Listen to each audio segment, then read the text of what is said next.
Hello, my name is Jonathan and I run Landqvist Logement. I am a member of Ubisoft's Star Players program, and under that program I have been fortunate enough to have the opportunity to take good looks at Rainbow Six Siege during E3 in Los Angeles and GamesCom in Köln, Germany. Before we begin, I wish to say that the gameplay shown is from the closed alpha of Rainbow Six Siege, and the game has evolved quite a lot since then. I apologize for not having any more recent gameplay. I did play the game extensively during the alpha, but at the time did not find it much to my taste. I had a long list of complaints, everything from the fast movements to the spray and pray nature of the game. In short, the alpha did not feel like Rainbow Six should. It felt like gadgets were utterly useless and the only way to get somewhere was to run and gun. Sure, most of the time you had to run and gun as a team, but it was still not very different from Counter-Strike. Therefore, it was welcome to see that the development team really took the feedback to heart and quickly adjusted some of the main concerns of the community.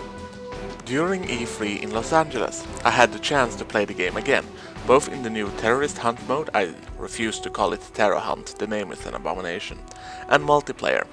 It was clear that this was the same game, but a different experience. Still, I had several hours played in the alpha and I felt I did not get enough hands-on during E3 to make a proper comparison. I was too busy shooting assault rifles, talking to all the awesome people and walking around in my cosplay. At Gamescom, it was different. I had a lot of time to actually play the game and I made the most of it. E3 had already convinced me that the gameplay was different and a lot better than the alpha, so I started with a head start in experience over other players, and that certainly helped when it came to my ego claiming that I won a lot more games than I lost. First, let us talk for a bit about the solo content. Yes, it's an abomination that we do not get any AI teammates for a Rainbow Six solo experience, but this can be played in co-op as well. Just like any other game mode, this comes down to getting the right team members, especially if you, like me, like getting immersive into the story. Last I heard, there were 20 missions confirmed, and with 20 operators, you would think that you would unlock an operator per mission, but when I asked about it, this was a pure coincidence. There are 5 recruits, 1 per special force organization, who have access to all the weapons and generic gadgets of their respective force, but with no unique ability. And then we have 20 operators from FBI, GSG-9, Spetsnaz, Special Air Service, and the GIGN. The story itself is about the White Masks, a terrorist organization that has some similarities with the villains of the Tom Clancy novel. Both share a complete disregard for human life and openly daring the Rainbow team to go in after them. Rainbow Six has been tasked with the job of creating the team anew, and borders and protocols are to be set aside. Those who are needed will join the best counter-terrorism team in the world to combat this new menace. The White Masks will also appear as the villains in the Terrorist Hunt mode, the main co-op experience. Playing at the Nvidia booth for almost an hour and leading teams into the French consulate, I felt this was a more relaxed experience than multiplayer and a good way to try out tactics and weapons. That may, however, be because the difficulty level was set on normal. An objective is randomly placed upon the map and the team must either disarm bombs, protect a VIP or rescue a hostage. The White Masks will do everything to prevent this and will have boarded windows, blockaded doors, laid booby traps and armed themselves to the teeth. During my hour with this game mode, I noticed that the AI is convincing and can be tricky to handle even on normal mode. Not only will they rappel through windows and destroy doors in order to get a new angle on you, they will also let the guy with the shield go in first in order to make it more difficult for you to engage them. If anything, I would sincerely like them to be able to group up more. They still have a habit of appearing one-on-one, and while they appear from multiple directions, this never forces more than one member of the team to shift their attention to help out another. While the AI can attack from multiple directions, they can also, however, be surprised. If you breach in a place of the building where they do not guard, chances are they may not hear it and do not react. This is where I really would like to see where silencers come into play, since gunfire is usually what reveals your position. I do not know if I can see myself playing Terrorist Hunt more than when I want a more relaxed Siege experience, but it's clear they put some real thought into this mode. It is certainly more than just spawning into a map with random enemies placed on it, and it is good to see the team focusing on the co-op aspect as well as multiplayer. Speaking of the multiplayer, this is clearly where Siege truly does shine. The gameplay has been slowed down immensely since the alpha, with the player movement being a lot slower, meaning you cannot get away with strafing and running your way through a match. I witnessed several times what happens if a coordinated team met an uncoordinated one, and the result was the obvious one. It will be interesting to see how this team mechanic will work online, where people are not always the nice and cooperating kind, but I suspect a few rounds of them getting shot in the face will teach them humility. Either that, or you will be introduced to their native swear words. I had no problems cooperating with strangers in the playing booth, but this was because I opened each round by asking if they have ever played the game, and I never played with a team who had. Some of them were groups of friends and other game alone, and to them, having somebody who took charge was obviously a good thing, especially as our opponents could be very disorganized. The game available was Secure the Area on Hereford Base, and you got to play one match split into 2 rounds, and only rarely did we go to the third round's match point, a good way to make sure a game never ended in a draw.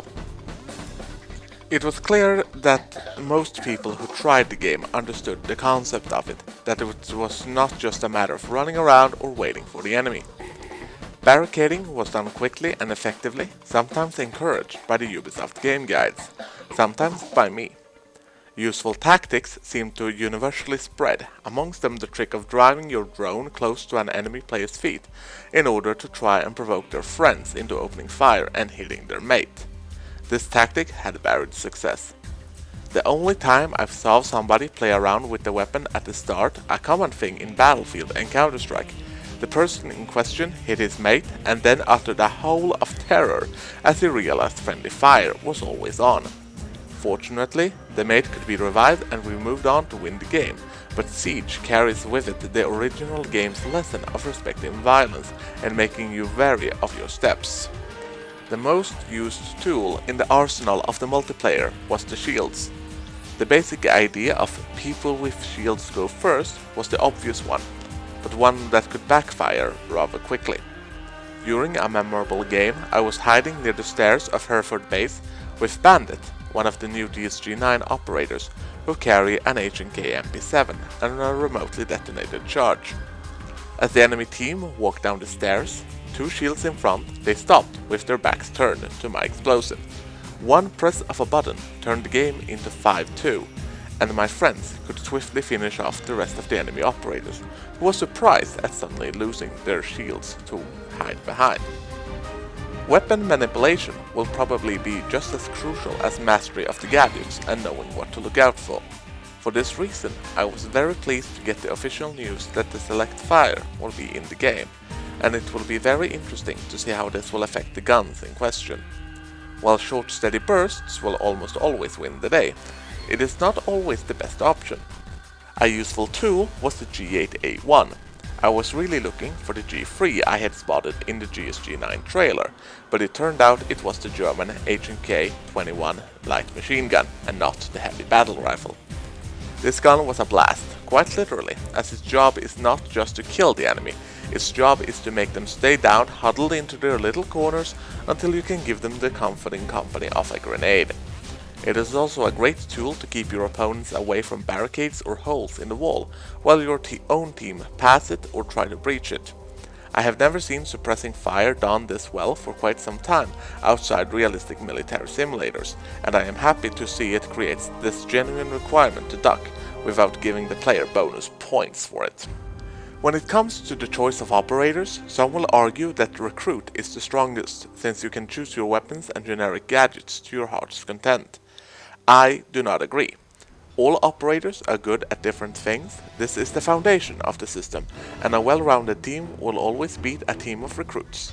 It remains to be seen what gadgets are used the most and what gadgets will need to be tweaked in order to make them more viable. I will also have to briefly mention the Spectator camera, a feature I was introduced to during a media briefing, and something I really enjoyed to see. Not only did we have the usual angles of first person and the cameras of the map, there was also a top-down view that reminded me of Breach and Clear. I sincerely hope we will be able to save our own games to open in this tool to show our gameplay and learn more about our tactics. It will also be a great thing if Rainbow Six Siege takes the road towards esports, something that they will be supporting if the community feels that is something they want. Considering the Saturday's event, I think the game actually could be worthwhile to watch, and the Spectator camera will help the game to be entertaining, since it makes it easy to understand what is happening on the screen. To cap it all, I'm really excited to go into the closed beta and get more hours with this game, especially considering the recent updates. It will also be nice to do so from the comfort of my own home, since standing and playing in a booth is rather uncomfortable. I would also like to encourage you to join the discussions about the game in the subreddit. A link will be provided in the video description down below.